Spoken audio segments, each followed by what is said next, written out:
All right, we're getting ready. Less than 10 minutes away. Live testimony resumes. You will see it. You will hear it right here on your front row seat to justice. Oh, there we go. As soon as the judge takes the bench, everyone's ready to go. Jodi Arias on the stand and the jury entering the courtroom. Our cameras will pull back from the Great Seal of the state of Arizona. In the meantime, let me bring in my experts to find out who enjoy. Oh, there we go. We got everybody. Who we got? We got Dwane Cates, D.C. with me. We got Joey Jackson and Mike Brooks. All right, guys, it was quite a day. A lot of allegations hurled by Jodi Arias against Travis Alexander, stories of abuse, et cetera, et cetera. So taking a look at the whole day yesterday, who had a better day, prosecutors or the defense?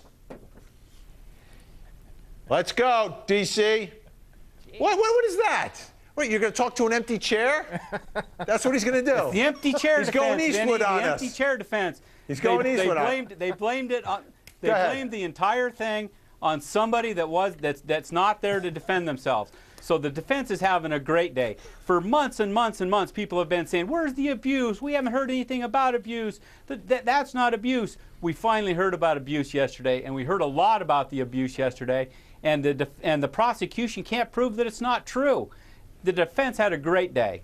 All right, Mike Brooks, I know it pains you to agree with Dwane Cates, as it does me. Why do you think the defense had a better day, Mike? Dwayne's right. I got to agree with him, Vinny. And all it takes is for one of these jurors, just one juror, to buy her story, even a little bit. One of those jurors to buy the story. But, is she telling the truth? I don't think so. Double J, you said the defense also. Why?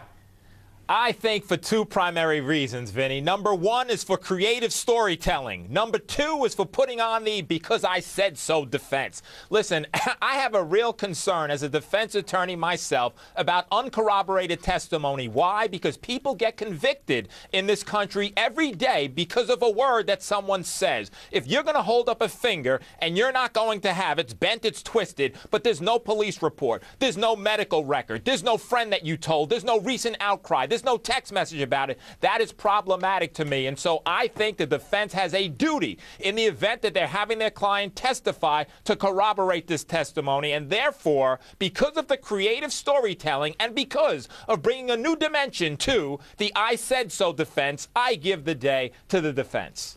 I got my own problem with my finger here. This is an old football injury. I don't know if you could see it. Played some touch football. I got hurt. Then the reason I said the defense, and for two words, Manti Teo. Okay?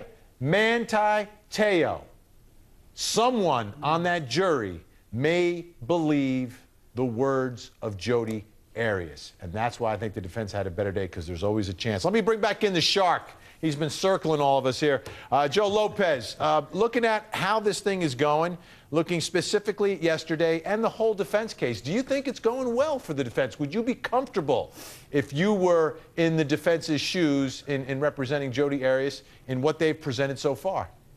Well, after listening to what Mike Brooks said, I almost fell off my chair that he gave a sign for the defense. So I think if he thinks it went pretty good for the defense, boy, I'd be happy as a clam presenting this defense. I mean, for have Mike Brooks agree with anything the defense does means that she must have done a spectacular job.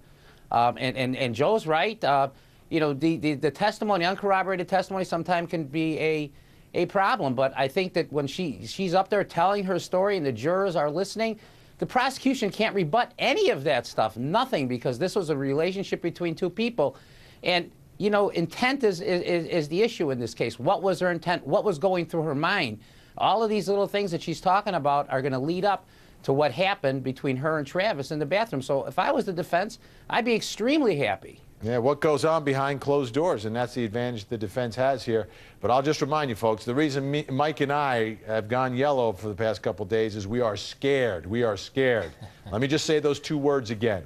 Manti Teo. Take a live look inside the courtroom, folks. You're not missing any live testimony.